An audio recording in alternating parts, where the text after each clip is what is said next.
السلام عليكم kulanti wanaagsan daawadayaal halkan waa barteen YouTube-ka ee National TV qodobada wararkeena maanta aad ku daawan doontaan waxa kamid ah xog cusub oo laga helay ra'iisul wasaare Roble oo kulan degdeg ah isugu yeeray dhammaan taliyaasha ciidamada dawladda xilli amaanka caasimadda uu farax ka baxay xog kulankan ku saabsan ayaa daawan doontaan dood hareysay kulan uu qabtay madaxweyne Qoorqoor oo dib u dhigtay murashaxnimadiisa haddaba Qoorqoor oo qorshe ka wada magaalada Dhuusamareeb ayaad warkan ku daawan doontaan wararkeena kalena waxa kamid ah madaxweyne Farmaajo oo kulan albaabada u xirnaa la yeeshay dhammaan taliyaasha ciidanka dawladda iyadoo xog laga bixiyay weeraradii dhawaan ka dhacay Muqdisho iyo Beledweyne Puntland waxay qaaday tallaabo dhabarjab ku ah qorshaha madaxweyne Qoorqoor iyo lafta gareen al-shabaabna waxa lagu soo waramayaa in dagaal culus ay ku qaadeen deegaanka af urur oo ka tirsan gobolka Bari wararkaasi iyo kuwa kale ayaan faahfaahin doonaa waa axad taariikhda ay ku beegan tahay 27 Maaj 2022 hadaad nagu cusub tahay subscribe saar kanaalkeena kadibna furo gambaleelka si xogaha iyo wararkan halkan ku baahino aad u hesho hadaad aragtidaada qaybta hoose ee commentiga noogu reebto waan kaaga mahadcelinayaa aan ku bilaabo warkeena ra'iisul wasaaraha xukuumadda federaalka Soomaaliya Maxamed Xuseen Roble ayaa kulan degdeg ah isugu yeeray dhammaan taliyaasha ciidamada amniga dalka maalin kadib markii ay la kulmeen madaxweyne Maxamed Cabdullaahi Farmaajo ila wareejin uu kalsoon yahay ayaa National TV u sheegay in Roble uu xalay fariin u diray dhammaan taliyaasha uguna baaqay inay isugu yimaadaan kulan maanta ka dhacaya xafiiskiisa Roble ayaa marka hore qorshihiisu ahaa inuu la kulmo golaha wasiirada xukuumaddiisa ase yeeshee markii uu madaxweynaha muddaxiliidkiisu dhamaaday Maxamed Cabdullaahi Farmaajo la kulmay taliyaasha ayuu Roble wuxuu bedelay qorshihiisa kana dhigay kulan golaha amniga qaranka ah sidaan xogta ku helnay madaxweyne Farmaajo oo shalay kulan la qaatay guddoonka gobolka Banaadir taliyaasha ciidamada xoogga dalka booliiska asluubta iyo nabad sugidda ayaa faray adkeynta amniga guud ee dalka iyo kan caasimadda sida lagu sheegay qoraal ka soo baxay Villa Soomaaliya madaxweynaha muddaxiliidkiisu dhamaaday Farmaajo ayaa ka dhageystay talisiyada booliiska iyo nabad sugidda warbixino ku saabsan baaritaanada hordhaca ah ee falalkii argagixisinimo ee toddobaadkii tagay ka dhacay magaalooyinka Muqdisho iyo Beledweyne kadib kulankaasi ayaa waxa taageerayaasha Roble ay niyad-jab ka muujiyeen in awoodda amniga dalka uusan gacan ugu jirin oo taliyaasha ay si buuxda ugu xiran yihiin ugana amar qaataan Farmaajo Roble ayaa lagu eedeeyaa inuu siyaasad ahaan yahay nin aan aragti fog lahayn balse markasta go'aanadiisa ay ku salaysan yihiin falcelin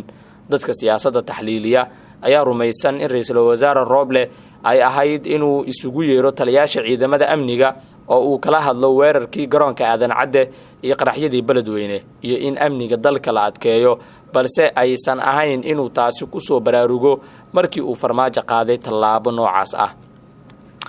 qaybaha hore ee wararka National TV ayaa daawanaysaan si aad u hesho warar sugan oo xaqiiqo ah subscribe saar YouTube-kana kadibna furo gambaleelka waxaad noqon doontaa qofka ugu horeeya ee daawada wararkan halkan soo dhigno madaxweynaha maamulka Galmudug Axmed Cabdi Kaariyo Qoorqoor ayaa kulan isugu yeeray xildhibaanada baarlamaanka cusub ee laga soo doortay Galmudug xogta aan helnay waxay sheegaysaa in Qoorqoor uu kulanka ka lahaa laba ujeedo oo kala ah in wadatashi uu la qaato xildhibaanada cusub ee baarlamaanka iyo in uu ku dhawaaqo inuu yahay murashax u taagan xilka madaxweynaha Soomaaliya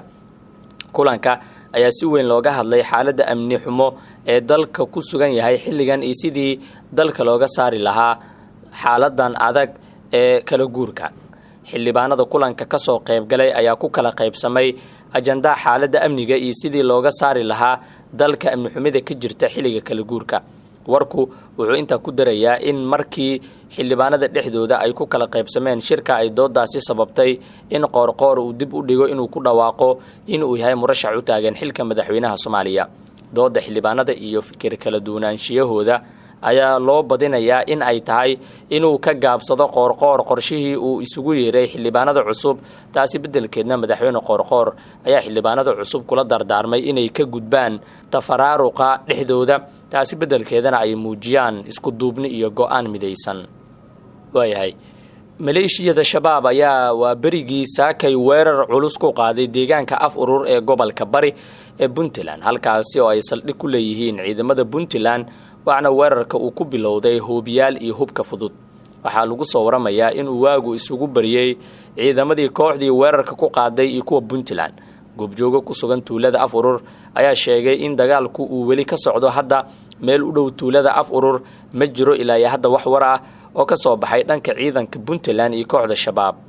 ma aha markii ugu horeysay ee shabaab ay weeraraan deegaankaasi iyadoo dhowr sano ka hor weerarkan oo kala ah oo ay ku qaadeen ay ku dileen askar badan isla markaana ay muddo kooban kula wareegeen deegaanka. warkan oo ah mid degdeg ah wixii ku soo kordha halkan ayaad kala socon doontaan.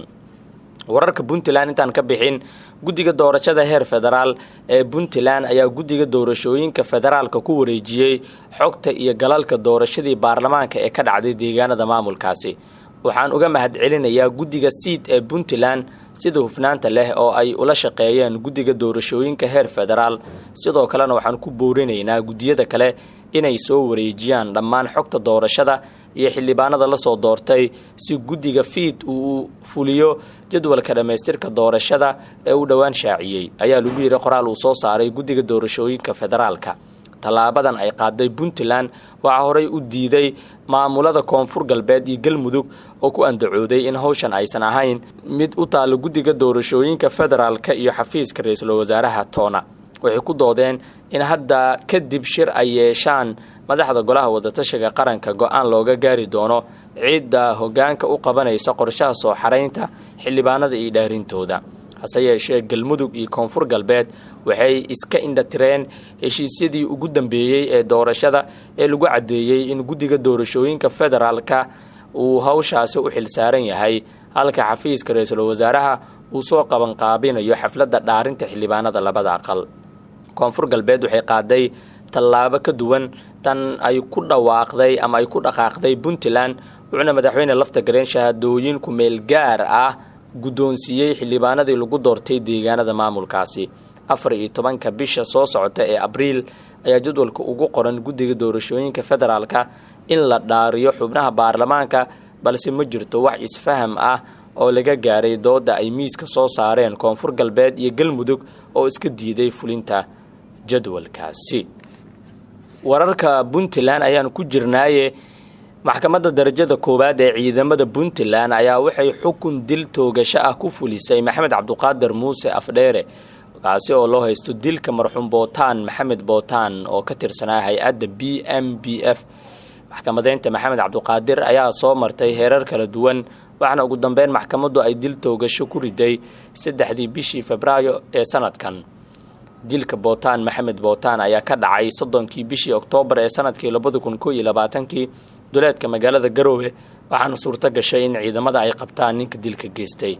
goobta toogashada oo ku taala magaalada Garowe waxaa ku sugnaa saraakiil ka tirsan maxkamadda ciidamada Puntland ehelada marxuumiinta kala ah Bootaan Maxamed Bootaan iyo Maxamed Cabduqaadir Muuse Afdheere. waayahay daawadayaal halkaasi ayaan ku soo gabagabeynayaa warkii aad ka daawanayseen barteen YouTube-ka ee National TV. waad ku mahadsantihiin daawashada iyo la socodka wararkeena. inta ku kulmeeno wararkeena soo socda nabadgelyo. warar noocee ah ayaa doonaysaa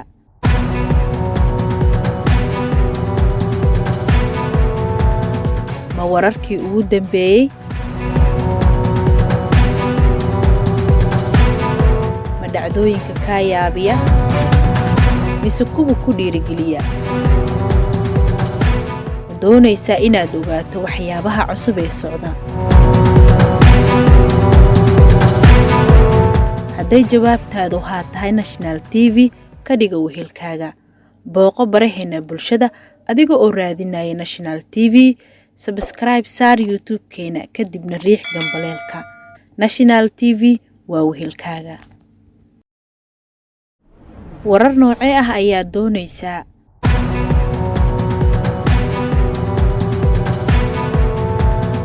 ma wararkii ugu dambeeyay ma dhacdooyinka ka yaabiya mise kuwa ku dhiirigeliya ma doonaysaa inaad ogaato waxyaabaha cusub ee socda hadday jawaabtaadu haa tahay National TV ka dhiga wehelkaaga. booqo baraheena bulshada adiga oo raadinaya National TV. subscribe saar YouTube-keena kadibna riix gambaleelka. National TV waa wehelkaaga.